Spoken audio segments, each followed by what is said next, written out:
Guys इस video lecture में यहाँ पे हम टॉपिक देखने वाले हैं हेपेटाइटिस। अब देखिए हेपेटाइटिस हमारा क्या होता है, इसको फुल डिटेल में यहाँ पे हम डिस्कस करने वाले हैं। तो सब्जेक्ट हमारे यहाँ पे चल रहा है फार्माकोथेराप्यूटिक, जो कि डी सेकेंड ईयर का सब्जेक्ट है। तो इसमें सेक्शन वाइज डिसीज के बारे में हम स्टडी कर रहे हैं। तो हमारा सेक्शन चल रहा है यहाँ पे जी इन्फेक्टेड डिसीज। वो सारी बीमारियाँ जो इन्फेक्शन के थ्रू हमारी बॉडी में होती हैं उनको डिटेल में यहाँ पे हम डिस्कस कर रहे हैं। तो इसके अंदर 3 डिसीज हम पहले डिस्कस कर चुके हैं, जिनकी लिंक आपको डिस्क्रिप्शन बॉक्स में मिल जाएगी, यहाँ से आप इनको ईजिली पहुंच कर सकते हैं। तो आज हम देखने वाले हैं डिटेल में हेपेटाइटिस हमारा क्या होता है। तो देखिए नोट्स के लिए वेबसाइट हमने लॉन्च कर दी है, आप किस तरह से उससे नोट्स डाउनलोड करेंगे उसके लिए हमने लेक्चर अपलोड किया, आप उसको देख लीजिए और सीधा नोट्स आप डाउनलोड कर लीजिए। तो चलिए आते हैं अपने मेन टॉपिक पे हेपेटाइटिस। अब देखिए इसके बारे में थोड़ा सा हम बेसिक जान लेते हैं पहले, हेपेटाइटिस हमारा क्या होता है। ये एक बीमारी है, आपने काफ़ी बार इसका नाम भी सुना होगा, किसी बंदे को हेपेटाइटिस हो गया है या ट्रेनिंग वगैरह करेंगे आप जाएंगे तो आपको काफ़ी सारे ऐसे केसेस देखने को मिलेंगे, जैसे हेपेटाइटिस केस हो गया, टीबी वगैरह का केस हो गया। तो उस टाइम पे इसके बारे में आपको थोड़ा सा और अच्छा वहाँ पे समझने को मिलेगा। बेसिकली क्या होता है, जो हेपेटाइटिस होता है एक इन्फेक्टेड डिसीज होती है, जो एक तरह से हेपेटाइटिस वायरस के थ्रू हमारी बॉडी में होती है। लेकिन इससे अलग भी कुछ ऐसी कंडीशन होती है जिसमें क्या होता है, जैसे लीवर पे इफेक्ट होता है और अदर कंडीशन में, जिससे हेपेटाइटिस वगैरह आपको डायग्नोसिस कराने के बाद निकल सकता है। तो बेसिकली क्या होता है, जो हेपेटाइटिस होता है कि लीवर से रिलेटेड डिसीज होती है। इसमें क्या होता है, लीवर पे हमारे इन्फ्लेमेशन, सूजन वगैरह आ जाती है या लीवर के अंदर इंजुरी वगैरह हो जाती है, जो कोज की जाती है हेपेटाइटिस वायरस के थ्रू। फर्स्ट यहाँ पे हम देख लेते हैं इसकी डेफिनेशन, और डेफिनेशन में सब वही रहने वाला है जो अभी हमने आपको यहाँ पे बताया है। जैसे कि hepatitis is a condition of liver inflammation as a result of an injury और इन्फेक्शन। सीधा हम कह सकते हैं हेपेटाइटिस जो होता है एक ऐसी कंडीशन होती है जिसमें जो हमारा लीवर होता है उस पर इन्फ्लेमेशन वगैरह हो जाती है या उसमें इंजुरी वगैरह हो जाती है, जो हेपेटाइटिस वायरस के थ्रू यहाँ पे कोज की जाती है। चलिए आगे यहाँ पे हम देख लेते हैं। The most common cause of hepatitis is the hepatitis virus, means हम कह सकते हैं वायरल हेपेटाइटिस। अब देखिए यहाँ पे दो कंडीशन होती हैं, एक तो हमारा जो हेपेटाइटिस होता है वो हेपेटाइटिस वायरस के थ्रू यहाँ पे कोज होता है, जिससे हेपेटाइटिस ए हो गया, बी हो गया, सी हो गया। इसका टाइप हम आगे देखेंगे, वहाँ पे आपको थोड़ा सा और अच्छे से यहाँ पे समझ में आएगा। सेकंड ये कंडीशन होती है हाउएवर, हालांकि इट में आल्सो कोज, ये एक तरह से कोज और भी हो सकता है बाई अदर इन्फेक्शन।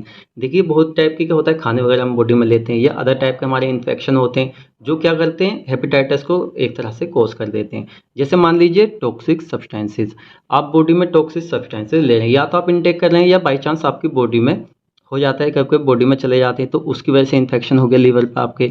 या एक तरह से क्या होता है, कुछ बंदे अल्कोहल हिसाब से ज़्यादा ड्रिंक करते हैं, या कुछ सर्टेन ड्रग जैसे लाइक पीसीएम वगैरह होती है, मतलब कुछ इस तरह की दवाइयाँ होती हैं जो हिसाब से ज़्यादा खाने पे लीवर वगैरह में क्या होता है, इन्फेक्शन वगैरह हो जाता है या बॉडी में। साथ ही में ऑटो इम्यून डिसीज़, जो हमारा इम्यून सिस्टम होता है उससे रिलेटेड कुछ बीमारियाँ होती हैं जो एक तरह से हेपेटाइटिस की कंडीशन को कोज कर देती हैं। तो यहाँ पे समझने वाली बात यह है कि हमारे जो हेपेटाइटिस वायरस होते हैं मेनली तो यही कोज करते हैं हेपेटाइटिस, लेकिन अदर भी हमारी कंडीशन होती है जिससे बॉडी में इन्फेक्शन वगैरह होने से क्या होता है, लीवर पे इन्फ्लेमेशन, इंजुरी वगैरह हो जाती है, जिसकी डायग्नोसिस कराने के बाद में जो क्या होता है हेपेटाइटिस वहाँ पे देखने को मिल सकता है। तो आई थिंक आपको समझ में आया होगा हेपेटाइटिस हमारा क्या होता है। ये एक हमारी लीवर से रिलेटेड डिसीज होती है जिसमें लीवर में इन्फ्लेमेशन, इंजुरी वगैरह आ जाती है। ये नेक्स्ट यहाँ पर हम देख लेते हैं टाइप्स ऑफ हेपेटाइटिस। अब देखिए हेपेटाइटिस के टाइप्स, तो सीधा हम कह सकते हैं हमारा जो हेपेटाइटिस होता है ये काफ़ी टाइप का होता है। जब किसी बंदे को हेपेटाइटिस होता है तो पहले भाई चेक किया जाता है, डायग्नोसिस किया जाता है किस टाइप का हेपेटाइटिस है, क्योंकि उससे से रिलेटेड यहाँ पर उसका ट्रीटमेंट किया जाता है। और यहाँ पे जो हेपेटाइटिस होता है यकीन मानिए उसकी कुछ ऐसी कंडीशन होती है जिसमें ट्रीट नहीं किया जा सकता है, उनको सिर्फ ज़्यादा बढ़ने से रोका जा सकता है प्रॉपर क्योर देकर। चलिए यहाँ पे देख लेते हैं इसके टाइप्स। तो यहाँ पे एक चीज़ आपको समझनी होगी, जैसे यहाँ पे हेपेटाइटिस ए है तो इसके आगे हमने यहाँ पे लिखा हुआ है HAV, तो इसकी फुल फॉर्म क्या होती है, तो देखिए इसकी फुल फॉर्म यहाँ पर रहेगी हेपेटाइटिस ए वायरस, क्योंकि हमारा जो हेपेटाइटिस ए है ये हेपेटाइटिस ए वायरस के थ्रू होता है, इसलिए यहाँ पे टाइप में आप इसको भी लिख सकते हैं। तो हमारा हेपेटाइटिस ए किससे कोज हो रहा है, यहाँ पे हेपेटाइटिस ए वायरस है। अब यहाँ पर हम देखेंगे हमारी जो टाइप है इनके अंदर कौन कौन सी ऐसी मतलब सिचुएशन होती हैं जिसमें ये हमारी बॉडी में कोज हो सकता है। जैसे क्या है भाई, ये मतलब वायरल, एक तरह से हम कह सकते हैं इन्फेक्टेड डिसीज है, जैसे कोरोना लाइक हमें इस तरह से कह सकते हैं। तो HAV सीधा आप यहाँ पर समझिए जैसे हमारे हेपेटाइटिस ए है। कैन स्प्रेड, एक तरह से फैल सकता है due to contaminated food and water और क्लोज फिजिकल कॉन्टैक्ट। तो इसको आप कुछ इस तरह समझ, जैसे मान लीजिए किसी बंदे को पहले से हेपेटाइटिस है तो वो किसी बंदे के अदर के कॉन्टैक्ट में, जैसे आप मान लीजिए किसी ऐसे बंदे कॉन्टैक्ट में आ गए जिसको पहले से हेपेटाइटिस है तो आपको हो सकता है क्योंकि वायरल डिसीज़ है। और साथ ही में क्या होता है, मान लीजिए उसने किसी खाने वगैरह को टच किया है अब देखिए ऐसा नहीं है किसी बंदे को हेपेटाइटिस डायरेक्टली किसी चीज़ को टच कर रहे हैं आप उसको खा रहे हैं या वो कर रहे हैं तो डायरेक्टली आपको हो जाएगा, मतलब होता तो डायरेक्टली है लेकिन रियल केस में देखने को मिलता है। ऐसा नहीं कि डायरेक्टली आप उसके कॉन्टैक्ट में नहीं आ सकते। ज़्यादा आप क्लोज ना जाएँ, एक दूरी मेंटेन करके रखें, जैसे कोरोना में 2 गज दूरी, मास्क है ज़रूरी, वही वाला सेंटेंस आप वहाँ पे अपना सकते हैं। एंड यहाँ पे सेकंड हम देख लेते हैं हेपेटाइटिस बी। अब देखिए हमारा जो हेपेटाइटिस ए था किससे हो रहा था, हेपेटाइटिस ए वायरस से। उसी तरह से हमारा जो हेपेटाइटिस बी है किससे होता है, हेपेटाइटिस बी वायरस से। अब ये एक बंदे से दूसरे बंदे में किस तरह से जाता है, चलिए इसको देख लेते हैं। तो hepatitis B virus is transmitted means हम कह सकते हैं ट्रांसफर होता है through contact with direct body fluids और साथ में सेक्सुअल कॉन्टैक्ट। इसको थोड़ा सा इंटरेस्टिंग एग्जांपल समझते हैं। जैसे मान लीजिए गर्लफ्रेंड बॉयफ्रेंड, आजकल का भी ट्रेंड चल रहा है, तो क्या है उनमें से एक को गर्लफ्रेंड या बॉयफ्रेंड किसी को पहले से हेपेटाइटिस है लेकिन वो आपस में कॉन्टैक्ट बना रहे हैं, डायरेक्ट बॉडी सेक्सुअल कॉन्टैक्ट, काफ़ी सारी चीज़ें हो सकती हैं, या आपस में जैसे मीन्स हम कह सकते हैं कोल्ड ड्रिंक वगैरह, काफ़ी सारे फ्लूइड जो आपस में मतलब वो शेयर कर रहे हैं। जैसे एक ही कोल्ड ड्रिंक है लेकिन दोनों उसको पी रहे हैं, तो क्या हो रहा है एक का झूठा दूसरे पे जा रहा है और पहले से वो इन्फेक्टेड है कोई उनमें से एक, तो वहाँ पे वो फैल सकता है। नेक्स्ट हम थर्ड यहाँ पे देख लेते हैं हेपेटाइटिस सी। तो ये किससे होता है, हेपेटाइटिस सी वायरस से। तो आई थिंक आपको यहाँ पे इसका बेस क्लियर हो गया होगा, मेन पॉइंट जो हम आपको बताना चाह रहे हैं उस तरीके से हमारे सारे यहाँ पे ये रहने वाले हैं। तो हमारे जो हेपेटाइटिस सी होता है, contaminated blood enter the blood stream of an uninfected person. तो यहाँ पे सीधा कहने का मतलब है जैसे कि होता है ना ब्लड ट्रांसफ्यूजन, एक बंदा दूसरे बंदे को ब्लड दे रहा है, लेकिन जो बंदा दूसरे को ब्लड दे रहा है वो पहले से इन्फेक्टेड है, उसके ब्लड में पहले से इन्फेक्शन है हेपेटाइटिस का, और ऐसे बंदे के ब्लड में चला गया, ऐसे बंदे की बॉडी में चला गया जो पहले से इन्फेक्टेड नहीं था। तो वहाँ पे क्या हो रहा है, ट्रांसफर हो रहा है वहाँ पे जो वायरस है एक से दूसरी बॉडी में। यहाँ पे फोर हम देख लेते हैं हेपेटाइटिस डी। अब देखिए ये बॉडी में किस तरह से होता है, तो सीधा हम कह सकते हैं जो हमारा हेपेटाइटिस डी होता है ये can only obtain when a person already has hepatitis B.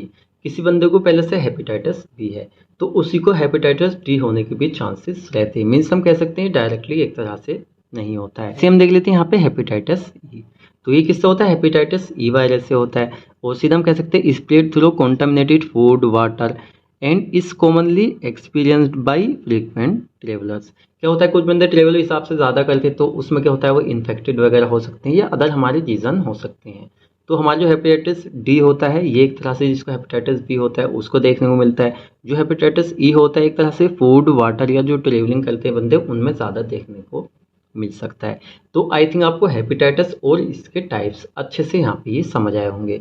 अब जितने भी टाइप हमने देखे ये आपने अच्छे से समझे तो इसकी पैथोजेनेसिस आपके लिए काफ़ी ज़्यादा आसान रहेगी। यहाँ पे नेक्स्ट हम देख लेते हैं इसकी इटियोलॉजी, जिसका मीन्स होता है यहाँ पे कारण। तो सीधा यहाँ पे हम देखेंगे ये जो एक तरह से हो रहा है तो किसकी वजह से हमारी बॉडी में हो रहा है, जो हेपेटाइटिस हो रहा है। ठीक है, आप सभी ने भी देखा जो हमारा क्या था हेपेटाइटिस था, तो इसके जितने भी टाइप थे तो इसके लिए रेस्पॉन्सिबल कौन था, जो एक तरह से हमारे वायरस थे। जैसे हेपेटाइटिस ए था तो इसके लिए कौन रेस्पॉन्सिबल था, हेपेटाइटिस ए वायरस।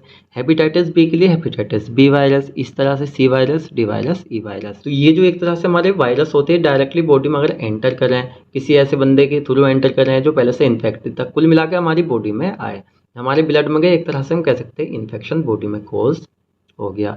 नेक्स्ट हम कह सकते हैं यहाँ पे ब्लड ट्रांसफ्यूजन, इन्फेक्टेड पर्सन कोई पहले से है उसका ब्लड किसी दूसरी बॉडी में जाएगा तो ये हो सकता है। यहाँ पे एल्कोहल हेपेटाइटिस, देखिए यहाँ पे एल्कोहल लिखा हुआ है, इसको आप यहाँ पे सही कर लें। कोई बंदा हिसाब से ज़्यादा एल्कोहल को इंटेक कर रहा है तो उस कंडीशन में हो सकता है। कहते हैं ना भाई यहाँ पे लीवर वगैरह खराब हो जाएगा एल्कोहल वगैरह पीने से, वो कंडीशन आ जाती है। साथ में ऑटो इम्यून डिसीज, किसी को ऑटो इम्यून डिसीज बॉडी में पहले से है तो उस बंदे में कंडीशन देखने को मिल सकती है। यहाँ पे मेटाबॉलिक लीवर डिसीज, तो मेटाबॉलिक लीवर डिसीज क्योंकि हेपेटाइटिस जो हमारा लीवर से रिलेटेड है तो उस कंडीशन में देखने को मिल सकता है। साथ में टॉक्सिक सब्सटेंसेस, जब टॉक्सिक सब्सटेंसेस हमारी बॉडी में जाते हैं तो वो लीवर पे इन्फेक्शन वगैरह कोज कर सकते हैं हमारी बॉडी के अंदर, जिससे कंडीशन देखने को मिल सकती है। साथ में ओबेसिटी मोटापा इसका एक रीज़न हो सकता है। साथ में डायबिटीज़ में भी देखिए डायबिटीज़ वगैरह कुछ हमारी बीमारियां ऐसी हैं जो बॉडी में होते हुए क्या करती हैं अदर बीमारी हमारी बॉडी में कोज कर देती हैं, किससे, इन्फेक्शन से। साथ में ड्रग इंड्यूस्ड हेपेटाइटिस, कोई बंदा हिसाब से ज़्यादा ड्रग वगैरह खा रहा है दवाइयाँ वगैरह तो उससे हो सकता है यहाँ पे डायरेक्ट कॉन्टैक्ट। तो यहाँ पे जो डायरेक्ट कॉन्टैक्ट है ये कुछ हमारा कुछ ज़्यादा ही देखने को मिलता है, जैसे कि इन्फेक्टेड पर्सन किसी अनइन्फेक्टेड पर्सन के कॉन्टैक्ट में आ जाए। तो चलिए यहाँ पे नेक्स्ट हम देख लेते हैं इसकी पैथोजेनेसिस, क्योंकि पैथोजेनेसिस हमारी काफ़ी अच्छे से हमें समझनी होती है लेकिन इसके टाइप हमने अच्छे से देख लिए तो यहाँ पे इसको इतना समझने की ज़रूरत आपको नहीं पड़ेगी। जैसे कि इसको हिंदी में कहते हैं रोग जनन, बॉडी में कैसे स्टेप बाय स्टेप ये डेवलप हो रहा है, कैसे फाइनल रिजल्ट देखने को मिल रहा है, तो ये हम देखते हैं पैथोजेनेसिस के अंदर। जैसे एंट्री ऑफ जैसे हमारे क्या थे यहाँ पे वायरस थे, hepatitis A virus, B virus, C virus, D virus, E virus. मान लीजिए इन सभी की एंट्री हमारी बॉडी में हो गई। अब कैसे हुई? ओरली हो गई, या तो कोई बंदा आपके सामने डायरेक्टली बोल रहा है, उसके माउथ से, जैसे होता है ना, जो माउथ से थूक वगैरह होता है, स्पूटम ड्रॉपलेट जाती हैं, वो आप कॉन्टैक्ट में आए, ओरली आपकी बॉडी में गई। या ब्लड ट्रांसफ्यूजन, एक इन्फेक्टेड पर्सन का ब्लड जो पहले से हेपेटाइटिस जिसको था वो अनइन्फेक्टेड पर्सन के ब्लड में गया, मीन्स हम कह सकते उसकी बॉडी में गया, तो वहाँ पे हो सकता है। साथ में डायरेक्ट कॉन्टैक्ट, कहने का मतलब, तो यहाँ पे सीधा कहने का मतलब है ये वायरस हमारी बॉडी में किसी भी तरह से एंटर कर गया। उसके बाद क्या होता है? Absorption into blood via intestine. जैसे हम खाना वगैरह खाते हैं तो सारी हमारी प्रोसेस होती है, उस तरह से क्या होता है, जो हमारे वायरस होता है इसका एब्जॉर्प्शन हो जाता है कहाँ पे? ब्लड में। ब्लड कहाँ होता है? हमारी इंटेस्टाइन के अंदर। साथ में क्या होता है उसके बाद? ये मल्टीप्लिकेशन। देखिए क्या होता है, पीछे हमने एक डिसीज आपको पढ़ाई थी, यूरिनरी ट्रैक्ट इन्फेक्शन। तो वहाँ पे क्या था, जो एक तरह से हमारे वायरस वगैरह तो अपनी मल्टीप्लिकेशन, एक तरह से कॉलोनीज बना लेते हैं। उस तरह से क्या होता है, ये अपनी संख्या को यहाँ पे ग्रोथ करते हैं। जैसे इंसान, देखिए इंडिया की जनसंख्या थी स्टार्टिंग में कितनी होगी कहीं, लेकिन उसके बाद क्या हुआ, जो इंसान है वो एक तरह से मल्टीप्लिकेशन, सीधा हम कह सकते हैं वो ग्रोथ करते चले गए, आज इतनी ज़्यादा जनसंख्या है। तो इसलिए हम यहाँ पे कह सकते हैं जो मल्टीप्लिकेशन है इसका सीधा मतलब है जो एक तरह से वायरस होता है अपने ग्रोथ करता रहता है, और ग्रोथ इतनी कर लेता है जिससे क्या होता है, कंडीशन ऐसी आती है कि लीवर वगैरह में इंजुरी, इन्फ्लेमेशन वगैरह कोज हो जाती है, जो एक तरह से डायग्नोसिस वगैरह करते हैं, उसके बाद हेपेटाइटिस देखने को मिलता है। तो आई थिंक आपको बहुत ही अच्छी तरीके से यहाँ से समझ आया होगा। जैसे मान लीजिए हमारी बॉडी में एंटर कर गया, वो ब्लड के अंदर चला गया, उसके बाद अपनी उन्होंने ग्रोथ करी, उसके बाद इन्फ्लेमेशन, इंजुरी वगैरह करी, जिससे हेपेटाइटिस हो गया। अब चलिए यहाँ पे नेक्स्ट हम देख लेते हैं इसके क्लिनिकल मैनिफेस्टेशंस मीन सिम्टम। तो चलिए देख लेते हैं। अब देखिए कुछ बच्चे कहते हैं सर आप थोड़ा सा इंटरेस्टिंग बनाइए लेक्चर को, जिससे थोड़ा सा और पढ़ने में मजा आए। अब देखिए इंटरेस्टिंग कहाँ तक बनाया जाए, कोई वर्ड ऐसा है जिसमें हम आपको कुछ इंटरेस्टिंग कर सकते हैं तो ठीक है। अब ये क्या है, स्टडी है। अब इसमें हिसाब से ज़्यादा हम आपसे बोलेंगे तो आप ये सोचेंगे कि सर इधर का इधर जा रहे हैं, मेन पॉइंट पर नहीं आ रहे, इसलिए जो सटीक होता है बिल्कुल उसको हम पढ़ाने की यहाँ पे कोशिश करते हैं। डार्क यूरिन, आपका जो यूरिन है उसका कलर आपको डार्क टाइप का देखने को मिल सकता है। साथ में येलो यूरिन, येलो कलर का देखने को मिल सकता है। जॉन्डिस, पीलिया, क्या होता है जब किसी बंदे को जॉन्डिस हो जाता है, पीलिया हो जाता है, तो उस कंडीशन में उसकी बॉडी येलो पड़ जाती है, या यूरिन वगैरह भी येलो जाता है, तो कंडीशन यहाँ पे देखने को मिल सकती है। साथ में इनलार्ज टेंडर लीवर, जो आपका लीवर है देखिए जब उस पर इन्फ्लेमेशन वगैरह हो रही है, सूजन आ रही है, तो उसका तो साइज भी इनलार्ज हो जाएगा, मीन्स हम कह सकते हैं साइज उसका थोड़ा बढ़ जाएगा। साथ में एनोरेक्सिया हो सकता है, नोजिया हो सकती है, और वोमिटिंग वगैरह की कंडीशन आपको देखने को मिल सकती है। एब्डोमिनल पेन, पेट दर्द देखने को मिल सकता है। साथ में पेटिक थकान देखने को मिल सकती है। लॉस ऑफ एपेटाइट, भूख ना लगना, एक तरह से आपको भूख नहीं लगेगी। अब देखिए हमारा जो लीवर होता है, जैसे भी कहते हैं ना भाई भूख नहीं लग रही, तो लीवर के सिरप वगैरह पीते हैं जिससे भूख हमारी बढ़े। तो लीवर में अगर कोई बीमारी है तो एक तरह से भूख का जाना तो एक नॉर्मल बात है। साथ में यहाँ पे येलो आइज, तो क्या होता है आपकी बॉडी, स्किन, आइज सभी क्या होता है येलो टाइप देखने को मिल सकती है, यानी चेंज उसका कलर हो सकता है। एक्सेट्रा, देखिए इसके और भी काफ़ी सारे सिम्टम होते हैं, वो चाहे तो आप यहाँ पे लिख सकते हैं, इतने आपके लिए इनफ है। इसमें नेक्स्ट हम देख लेते हैं नॉन फार्माकोलॉजिकल मैनेजमेंट। अब देखिए इसका सीधा मतलब होता है बिना दवाइयों के कैसे बीमारी को बढ़ने से रोका जाए। अब देखिए एक तो दवाइयाँ होती है डायरेक्टली हम दे रहे हैं भी ट्रीट हो रहा है, लेकिन एक होता है एक तरह से मैनेजमेंट करना। जो हमारी बीमारी है अगर वो उतनी वहाँ पर रहे, मीन्स हम कह सकते हैं ज़्यादा डेंजर कंडीशन में ना जाए, तो उसको ट्रीट करना आसान होता है। तो उसी को यहाँ पे हम देख रहे हैं। जैसे जो हेपेटाइटिस होता है इसकी वैक्सीन वगैरह आती हैं हेपेटाइटिस ए, बी, ई के लिए, तो वो वैक्सीनेशन हम लगा सकते हैं जो एक तरह से गवर्नमेंट हॉस्पिटल्स वगैरह में अवेलेबल होती हैं। साथ में फिजिकल एक्सरसाइज, अब देखिए जो एक्सरसाइज है, कोई भी बीमारी हो, बीमारी हमें नहीं भी हो, अगर हम एक्सरसाइज कर रहे हैं, फिजिकली फिट रह रहे हैं, तो बीमारियाँ थोड़ी हमारी बॉडी में कम होती हैं। अगर हो भी जाती है तो वो ट्रीट होने में ज़्यादा टाइम नहीं लगता है। साथ में स्टॉपिंग ऑफ एल्कोहल, जो हमारा एक एल्कोहलिक हेपेटाइटिस होता है वो एल्कोहल की वजह से होता है, तो उसको मतलब कोई बंदा पी भी रहा है तो एक इतनी लिमिट में पिए जिससे कि वहाँ पे बीमारी कोस ना हो, ये हो सकता है। साथ में स्टॉपिंग ऑफ स्मोकिंग, अब देखिए स्मोकिंग हो गया, एल्कोहल हो गई, ये कुछ ऐसी चीज़ें हैं जिनका बॉडी में कोई फ़ायदा तो होता नहीं है, ये नुकसान देती है, तो इनको जितना कम किया जाए उतना ही अच्छा है। साथ में लीवर ट्रांसप्लांटेशन, अब क्या होता है भाई लीवर किसी का ख़राब हो गया तो उसको ट्रांसप्लांट वगैरह, तो इस तरह से हम कह सकते हैं ये कंडीशन हमारी हो सकती है। एंड यहाँ पे फाइनली हम देख लेते हैं फार्माकोलॉजिकल मैनेजमेंट, जिसका मीन्स होता है यहाँ पे ट्रीटमेंट। अब देखिए किसी को हेपेटाइटिस हो गया तो किस तरह से उसको ट्रीट किया जाएगा वो यहाँ पे हम देखने वाले हैं। अब देखिए यहाँ पे डायरेक्टली हम जैसे ट्रीटमेंट देखते हैं उस तरह से हम नहीं देखेंगे, यहाँ पे हम देखेंगे इसके टाइप के अकॉर्डिंग, क्योंकि सभी टाइप का एक इक्वल ट्रीटमेंट यहाँ पे नहीं होता है। कुछ टाइप तो ऐसे जिनका ट्रीटमेंट नहीं है, सिर्फ उनको बढ़ने से रोका जा सकता है, कुछ ऐसे हैं जिनको ट्रीट किया जा सकता है। तो उसी को यहाँ पे हम देखेंगे। जैसे यहाँ पे हेपेटाइटिस ए होता है, चलिए इसको देख लेते हैं।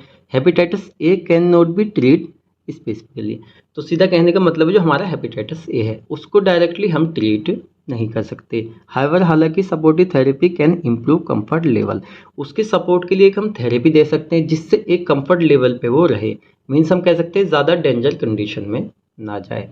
तो ये हमारा हो गया। तो किस तरह से हम इस चीज़ को करेंगे, जैसे कि मान लीजिए कोई अल्कोहल हिसाब से ज़्यादा ले रहा है तो अवॉइड अल्कोहल, अल्कोहल को अवॉइड करें, साथ में अवॉइड करें अननेसेसरी मेडिकेशन जैसे पीसीएम वगैरह हो गई। कुछ लोगों को क्या होता है, थोड़ा सा सर दर्द हुआ, हल्का सा बुखार बस महसूस हुआ, एकदम दवाइयाँ खाना शुरू कर दी, देखिए उस कंडीशन में ना खाएं। हमारी जो बॉडी है एक तरह से कि लिमिट तक चीज़ को झेल पाती है। जैसे कि मान लीजिए आपको हल्की फुल्की कोई बीमारी हो रही है, आप दवाई खा लेंगे तो क्या होगा, वो बीमारी आपको फिर बार बार होगी। मीन्स हम कह सकते हैं जो हमारी बॉडी है जितनी ज़्यादा दवाइयाँ हम खाते हैं उतना हमारे इम्यून सिस्टम या हमारी बॉडी क्या होती है, कमज़ोर होती चल जाती है। और एक टाइम ऐसा आता है कि आपको हल्की फुल्की बीमारी भी हो रही है, बिना दवाइयों के आप ट्रीट नहीं हो सकते। तो जितना हो सके दवाइयों को थोड़ा अवॉइड करना सीखें। अगर कंडीशन है कि हमें दवाई लेनी चाहिए उस कंडीशन में हम दवाई लें।